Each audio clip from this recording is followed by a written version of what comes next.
कौन है एलजी? कहां से आ गया एलजी? किस बात का एलजी? कौन एलजी? कौन लेफ्टिनेंट गवर्नर? हमारे सर पे बैठ गया कि लेफ्टिनेंट गवर्नर। अब वो तय करेंगे कि हम अपने बच्चों को कहां पढ़ाएंगे।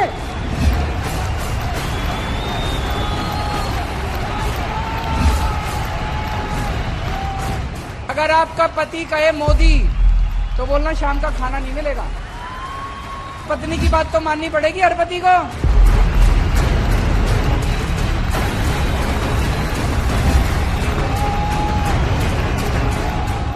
दोस्तों, मैं सीएम की कुर्सी से इस्तीफा देने जा रहा हूं और मैं तब तक सीएम की कुर्सी पे नहीं बैठूंगा जब तक जनता अपना फैसला ना सुना दे।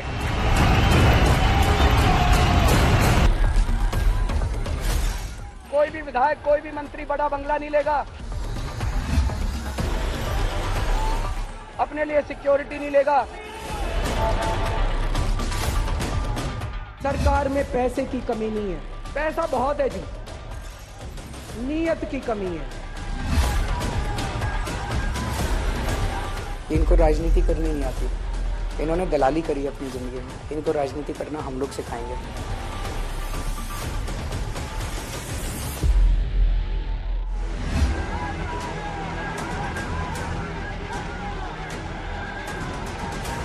संविधान के ऊपर इस तरह के वार को हम कतई बर्दाश्त नहीं करेंगे।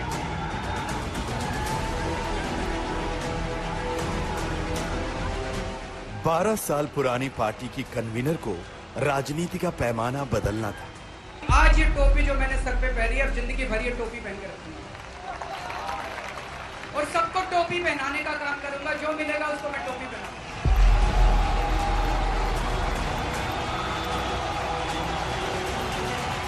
हाशिए पर खड़े आम आदमी के बुनियादी सवाल को राजनीति के केंद्र में चमकाना था।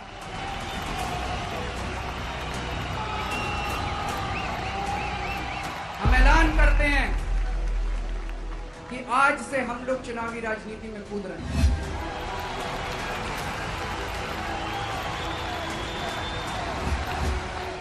पूरे हिंदुस्तान का दिल जीतना था।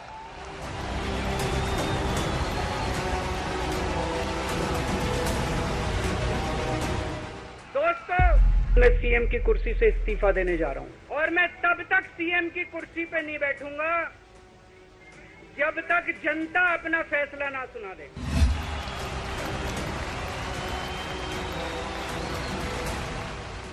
लेकिन अन्ना हजारे के अनशन से शुरू हुई यात्रा ने दूसरी धारा पकड़ ली।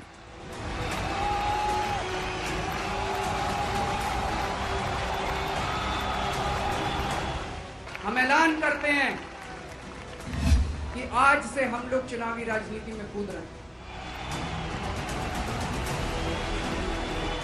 फिर जन लोकपाल के लिए एक गैर राजनीतिक आंदोलन खड़ा करने वाले राजनीति की राह पर मुड़ गए।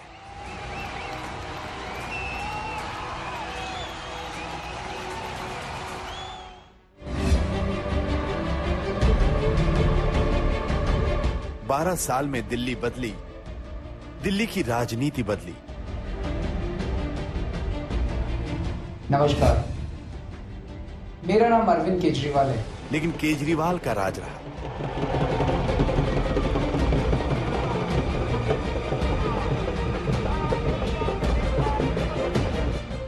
अब जब भ्रष्टाचार के आरोप में जेल गए और जब बेल पर बाहर आए तो उनके एक ऐलान ने सबको चौंका दिया।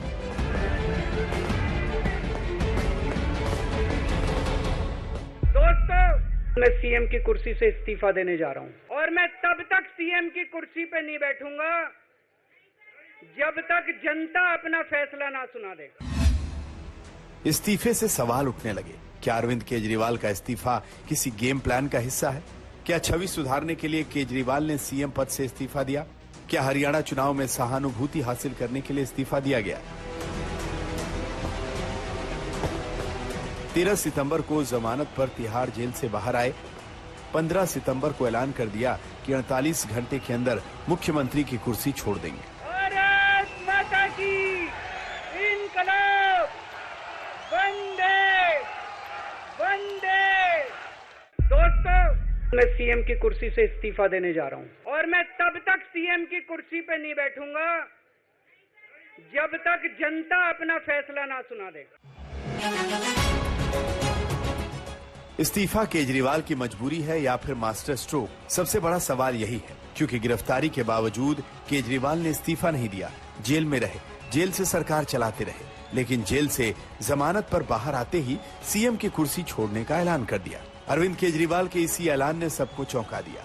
क्या इस इस्तीफे वाले दांव से सियासी संदेश देने की कोशिश की गई? संदेश नंबर 1, अपने हिसाब से निर्णय लेंगे, किसी दबाव में आकर फैसला नहीं लेंगे वाले नेता की छवि। संदेश नंबर 2, दिल्ली की जनता के भरोसे से बड़ी नहीं है मुख्यमंत्री की कुर्सी का संदेश देने की कोशिश। संदेश नंबर 3, आम आदमी के बीच एक बार फिर आम बनकर दिखने की कोशिश करेंगे केजरीवाल। संदेश नंबर 4, भ्रष्टाचार वाले नैरेटिव के खिलाफ झूठे केस में फंसाने की साजिश का प्रचार करेंगे। और संदेश नंबर 5, बदले की कार्रवाई का आरोप लगाते हुए बीजेपी को आक्रामक ढंग से घेरने की कोशिश करेंगे। लोकसभा चुनाव में कांग्रेस के साथ गठबंधन के बावजूद अरविंद केजरीवाल की पार्टी को दिल्ली में एक भी सीट नहीं मिली। ये तब था जब चुनाव प्रचार के लिए अरविंद केजरीवाल को देश की सबसे बड़ी अदालत ने बेल दी थी। क्या पार्टी के खराब प्रदर्शन के पीछे केजरीवाल की इमेज को धक्का लगा था? पहला धक्का तब लगा था जब शराब घोटाले के आरोप लगे, और दूसरा धक्का तब लगा जब सरकारी बंगले का वीडियो सामने आया।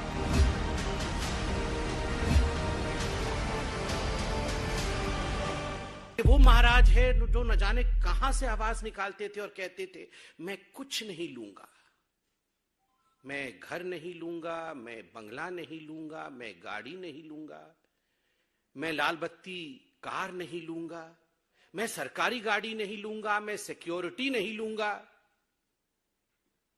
कुछ नहीं से सब कुछ ले लूंगा जी। ये उस महाराज के रिनोवेशन की कहानी है। केवल महल का रिनोवेशन नहीं हुआ, महाराज के मानसिकता का रिनोवेशन, कि किस प्रकार से कुछ नहीं लूंगा जी से सब कुछ लूट लूंगा, कुछ नहीं छोड़ूंगा। ये जो परिवर्तन हुआ है, ये उस महाराज की कहानी आज हम बयां करने वाले हैं। केजरीवाल जब राजनीति में आए थे तो उनकी इमेज एक आम आदमी की थी, चाहे उनका पहनावा हो या फिर उनकी सादगी हो या रहन सहन।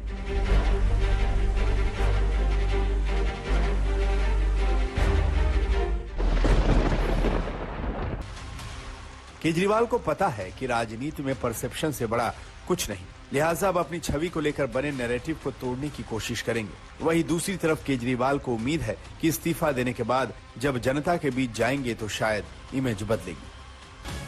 केजरीवाल ने साफ कर दिया कि 2025 विधानसभा चुनाव के नतीजे ही उनका सियासी भविष्य तय करेंगे। इस बीच ना तो वो सीएम बनेंगे और ना ही मनीष सिसोदिया। मैं मनीष जी से बात कर रहा था, जो पीड़ा मेरे मन में है वो पीड़ा मनीष जी के मन में भी है। इनके लिए भी वही सब कहा गया जो मेरे लिए कहा गया है। मनीष जी का भी कहना है कि ये दिल्ली के उप मुख्यमंत्री और शिक्षा मंत्री और मंत्री का पद तभी संभालेंगे जब दिल्ली की जनता कहेगी कि मनीष सिसोदिया ईमानदार है। तो मैं और मनीष सिसोदिया हम दोनों का फैसला आपके हाथ में है, जनता के हाथ में है। हम दोनों जनता की अदालत में जा रहे हैं, गली गली जाएंगे, जनता के बीच में जाएंगे और उनसे पूछेंगे, अगर जनता कहेगी ईमानदार है तो हम आके इसकी कुर्सी पे बैठेंगे।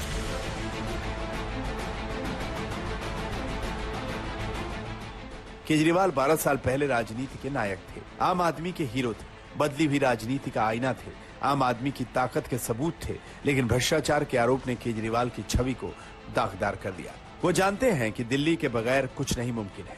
कभी दिल्ली की राजनीति पर हमेशा से ही दो दलों का वर्चस्व रहा था, बीजेपी और कांग्रेस में ही वर्चस्व की जंग भी रही। लेकिन अरविंद केजरीवाल की पार्टी दोनों दलों के बीच पिछले 12 साल से दीवार बनकर खड़ी है। अरविंद केजरीवाल चाहते हैं कि ये दीवार बनी रहे, फिर चाहे इस्तीफा ही क्यों न देना पड़े।